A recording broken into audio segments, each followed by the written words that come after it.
Hey y'all, hi. So, I was a mess for many years when it came to personal style. I didn't realize that I could take the initiative and be the creator, the welder, the sculptor of my style. Instead, I would say I was just going where the winds of style took me. And what that meant in practice was a very grave and costly error that I kept making over and over again as a young person. And that prevented me from seeing what I really wanted for myself and caused me to buy a bunch of clothes and accessories that didn't really suit me, that didn't get me anywhere, and that ended up being given away. Ultimately, purchases that I made just to learn what I didn't like, which is such a waste. In practice, in action, the mistake that I made was this. I allowed myself to be retailer-led and industry-led towards individual purchases, instead of forging my own path of actually style-led, concept-led wardrobe building. If you're not making this distinction, you might find yourself kind of flailing around making a bunch of half-baked purchases, often fast fashion items, because you aren't willing to spend a lot on them because you're not sure of them, because you're not sure of the style. You're essentially always buying something just to try, just to test, just to see how you'll feel in it. But if you aren't confident enough in the style of the item to save up maybe for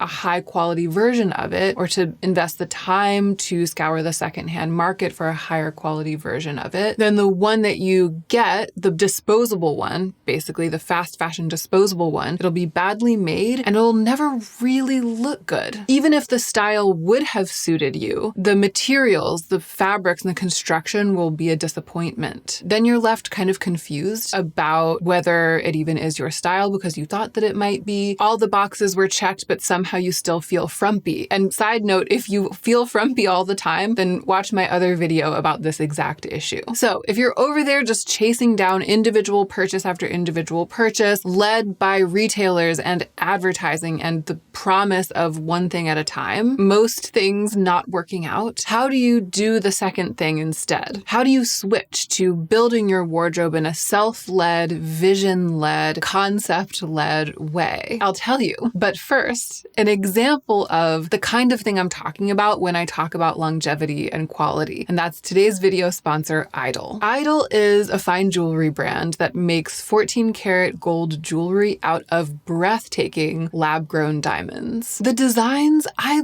love them. They really walk that line between edgy and effortless, or between innovative and classic, which happens to be right where my personal style nexus lies, as you'll see later in the video. And idyl is designing for longevity in multiple ways. On the materials level, because everything is made from traceable 14 karat gold, so you can swim in it, sleep in it, shower in it, and it will never oxidize or irritate the skin. But also the design focus of the brand is modularity. So if you have a pair of idyl studs, they can be worn alone or with any of the add-ons, and mixed and matched and combined in all of these lovely ways. One stud can have many lives, so to speak. When I started working with idyl, I knew that I wanted to create this kind of chunky asymmetric ear stack, because for years I have been saving images of ear stacks like this and of just sculptural, unusual ear cuffs and chains in general. I've always dreamed of a delicate but statement-making combination that makes it seem like gems are growing on my ears like moss on a tree.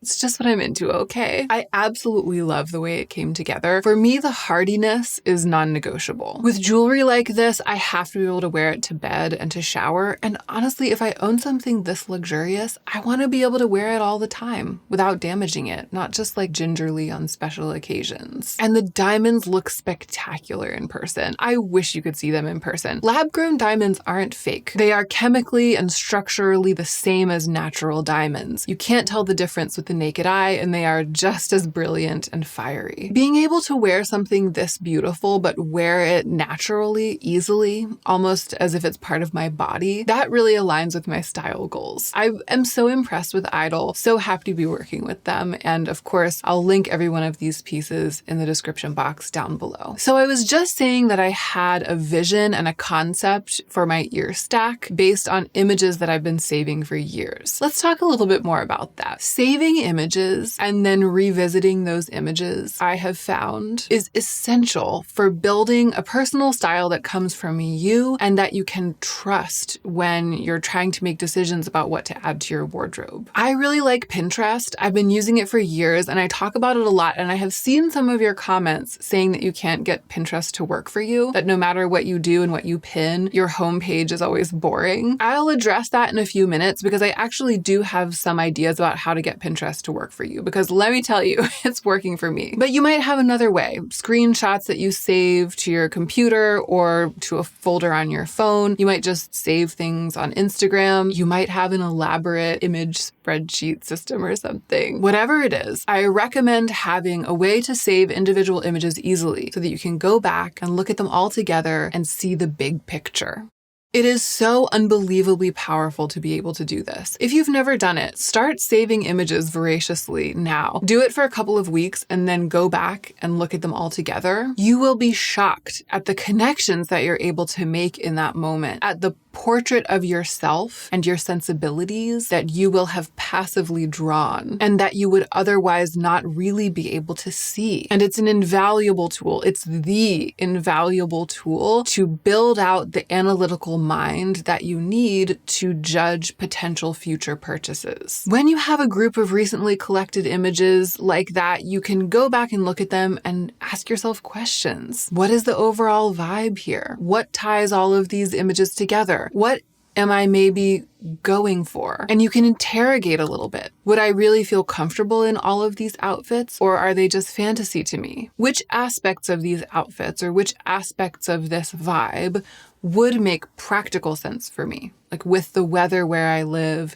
with my daily routine, etc. Which aspects of these outfits would not make practical sense for me? With some interrogation, maybe you can start to build a secondary group, a collection of images of outfits and garments and accessories that are inspiring to you and are also practical for you. And you can start to name what you're seeing. You can start to name it. I'm going to do it in real time with you. I look at my pinned images from the past year. This is my board personal style, which is like my catch-all for inspiring fashion imagery. I see a lot of trousers. I'm still not over the trousers. I also see a lot of maxi skirts. And from this zoomed out perspective, like looking at them all together, I can kind of see those as the same thing, the trousers and the maxi skirts. All of those images are images of an outfit where the bottom half of the outfit is full length and has movement and volume. I also see a lot of oversized sweaters, blazers, and button-down shirts. Again, different garments, but from this perspective, I can kind of see it as one thing. They're all boxy, slouchy, semi-structural statement pieces. And again, they all have texture and volume. The fabric is very present. And the way that those top halves of all of these outfits layer over the trousers and the maxi skirts, the bottom half that I tend to prefer, it's not so much about individual pieces or combinations. It's about silhouette overall. In some cases, this is like the outlying silhouette. Outfits will have a slimmer profile on top, like a vine knit turtleneck is something that I see repeated, a long sleeve crew neck or like a semi-sheer fitted t-shirt. I am wearing kind of a fitted ribbed t-shirt today, this kind of thing. Still soft textured, just like everything, but more fitted to balance out the volume elsewhere in the outfit. I noticed looking at my mood board that almost always in that case, the top is the same color as the pants or the skirt. So keeping it really subtle and monochromatic with a focus on the silhouette and the fabric. Colors. When you zoom out, you can really see what you're interested in terms of color. And often it's something that you might not have known. I still see a lot of black and white and cream, same as the last time we checked in. But lately I'm starting to pin more color. These pops of red, that's a theme for me over the past 5 or 6 years, but also a little bit of green. I'm starting to be more willing to pin blue denim. And of course, brown. Brown is really coming in full force. But everything is still solid in color. I'm not seeing prints. Everything is pretty neutral in tone, colors from the natural world. And I still rarely pin an outfit with more than 2 or maybe 3 colors in the one outfit. Accessories, though, I can really see this right now. Accessories tend to be very sculptural, if not downright unusual, if not actually humorous in some way. Accessories also tend to be visibly luxurious. Case in point, this diamond ear situation, right? When it comes to accessories, I'm saving images of sculptural, statement, integrated luxury. So when I back way up from this, I can kind of see what I'm doing. It's like I'm putting together a backdrop of soft, swoopy fabric, basically comfortable and easy to wear fabric draped over my body in one way or another. And it's a backdrop against which accessories like weird asymmetrical patent leather mules, idiosyncratic bags, and diamond clustered ears can shine without the whole ensemble becoming too busy.